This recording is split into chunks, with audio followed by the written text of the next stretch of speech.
ऊपर सा अर्थशास्त्र की विषय सामग्री क्या है, अर्थशास्त्र की प्रकृति क्या है, कला है या विज्ञान है, और मैं बताया था अर्थशास्त्र की सीमाएं क्या है। ये 3 चीज़ें बताई थी और 3 चीज़ों मैंने पहला तो बता दिया था कि अर्थशास्त्र की विषय सामग्री क्या, सब्जेक्ट मैटर ऑफ इकोनॉमिक्स क्या है, ठीक है।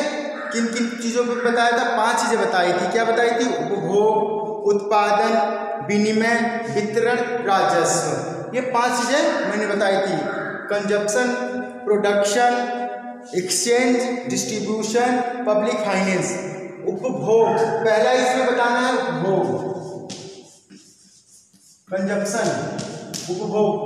उपभोग क्या है? उपभोग क्या है? अर्थशास्त्र का वह क्षेत्र जिसमें आवश्यकताएं और उनसे प्राप्त होने वाली वस्तु की संतुष्टि का अध्ययन किया जाता है। क्या होता है इसमें? यह वह क्षेत्र है अर्थशास्त्र का जिसमें आवश्यकताओं और इससे संतुष्ट होने वाले वस्तुओं का अध्ययन है। इसमें उपभोग, इसे ही उपभोग कहते हैं, ठीक। देखिए उपभोग, वितरण, ये सब अभी डिटेल्स में उतना ही जानिए जितनी जरूरत है। डिटेल्स में समय समय से बताया जाएगा, ठीक है। दूसरा क्या है? उपभोग के क्या आ रहा है? उपभोग के बाद आएगा उत्पादन। उत्पादन क्या है? उत्पादन, प्रोडक्शन। उत्पादन क्या है? ये अर्थशास्त्र की वह सीमा है जिसमें आवश्यकताओं की पूर्ति वस्तुओं एवं सेवाओं से होती है। इसमें क्या होती है? आवश्यकताओं की पूर्ति क्या होती है? वस्तुओं एवं सेवाओं से होती है।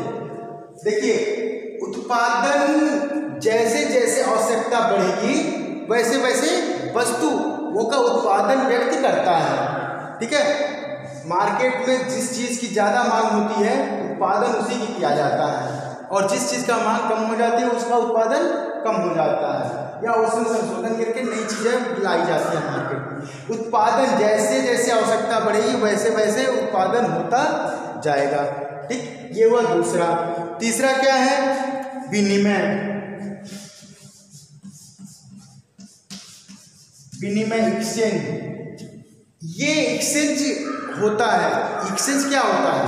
एक्सचेंज या तो सामान का होगा, एक दूसरे सामान का एक्सचेंज करो, या मुद्रा दीजिए और कुछ सामान लीजिए और कुछ सामान का विक्रय करिए। इसको मैं बता रहा हूँ। विनिमय को क्या कहते हैं? वस्तुओं या उत्पादन के साधन के क्रय विक्रय से संबंधित है। ये वस्तुओं या साधन के क्रय विक्रय से संबंधित है। जो मुद्रा द्वारा दिया जाता है, मुद्रा द्वारा खरीदा जाता है, मुद्रा द्वारा लिया जाता है, वही क्या है? एक्सचेंज होता है। यहाँ अर्थशास्त्र में एक्सचेंज होता है। जब आप टीपीए पढ़ेंगे तो उसमें एक्सचेंज का अर्थ बदल जाता है, विनिमय का अर्थ बदल जाता है, ठीक है। वैसे ही तीसरा हो गया। चौथा क्या है? वितरण, डिस्ट्रीब्यूशन। वितरण क्या है? उत्पादन उत्पत्ति के विभिन्न साधनों के सामूहिक प्रयत्नों का परिणाम होता है। उत्पादन के वितरण क्या है? जो उत्पादित वस्तु है उसको वितरित करना कैसे करोगे? समूह बना के करोगे, एक माध्यम चैन बाय चैन वितरण किया जाता है, ठीक है। तो उसी हिसाब से कास्ट, उसी हिसाब से सारी चीजें होती हैं। वितरण, जैसे देखिए किसी चीज का उत्पादन किया गया तो उसका वितरण कैसे होगा? मतलब कैसे वितरण होगा, कैसे सारे शॉप पे पहुंचाया जाए, कैसे मार्केट में इसे उतारा जाए, क्या करना जाए, उसी वो उत्पादन के बाद वितरण की प्रक्रिया होती है, ठीक है। वितरण क्या होगा, ठीक है, कैसे होगा, कितना करना है, कितना मार्केट में वितरित किया जाए कि इसकी वैल्यू बनी रहे, बहुत सी चीज़ें होती हैं, ठीक है। अब नेक्स्ट क्या है? राजस्व। वर्तमान समय में राजस्व की परिभाषा ही बदल गई है। प्राचीन समय में कुछ और थी, वर्तमान समय में राजस्व की परिभाषा ही बदल गई। वर्तमान समय में राजस्व अर्थशास्त्र की विषय सामग्री का एक महत्वपूर्ण विभाग बन चुका है, ठीक। अर्थशास्त्र ये जो क्या नाम है, राजस्व जो है अर्थशास्त्र का एक इस समय वर्तमान समय में प्रमुख है। जैसे लोक आय, लोक व्यय, लोक ऋण, वित्तीय प्रशासन, ये सारी चीजें किसमें आती हैं, राजस्व में आती हैं। राजस्व जब मिलेगा तभी वितरण होगा, राजस्व मिलेगा तो सरकार किसी चीज का उत्पादन कराएगी, उसका वितरण करवाएगी, उसका सारा चीज पहुंचवाएगी। ठीक है, जैसे आज की परिस्थितियों में हो रहा है राजस्व। देखिए जब लॉकडाउन लगा था तो राजस्व की प्राप्ति के लिए क्या किया गया था, पहले शराब का भट्टा को, शराब की दुकानें खोली गई ताकि सरकार के पास राजस्व आए। फिर राजस्व आया, फिर बंटवारा किया गया, 500-500 रुपया लोगों के पास आया, लोगों को सरकार ने मदद कराई। बहुत सी चीज़ें होती हैं, ऐसे ही आजकल डिपेंड हो गया है, राजस्व पे ही सब कुछ डिपेंड है। ठीक है, ये हो गए आपके क्या है, अर्थशास्त्र की विषय सामग्री में आ गई ये चीजें। ठीक है,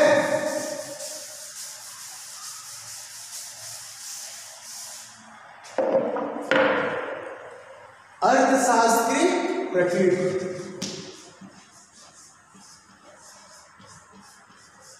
अर्थशास्त्र की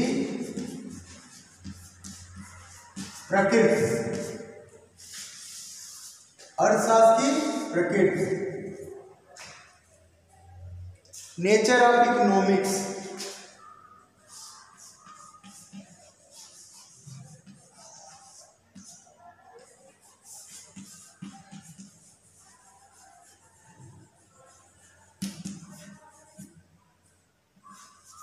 नेचर ऑफ इकोनॉमिक्स। मैं पिछली टर्न पे ही बता चुका हूं कि नेचर ऑफ इकोनॉमिक्स क्या होगा, मतलब क्या है, विज्ञान है,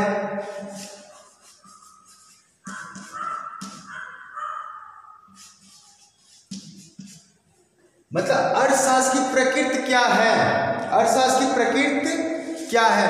तो अर्थशास्त्र की प्रकृति में आप क्या क्या पढ़ेंगे, अर्थशास्त्र की प्रकृति कला है, कला है या विज्ञान है, ये चीजों पे अर्थशास्त्र की प्रकृति में डिस्कस की जाएगी।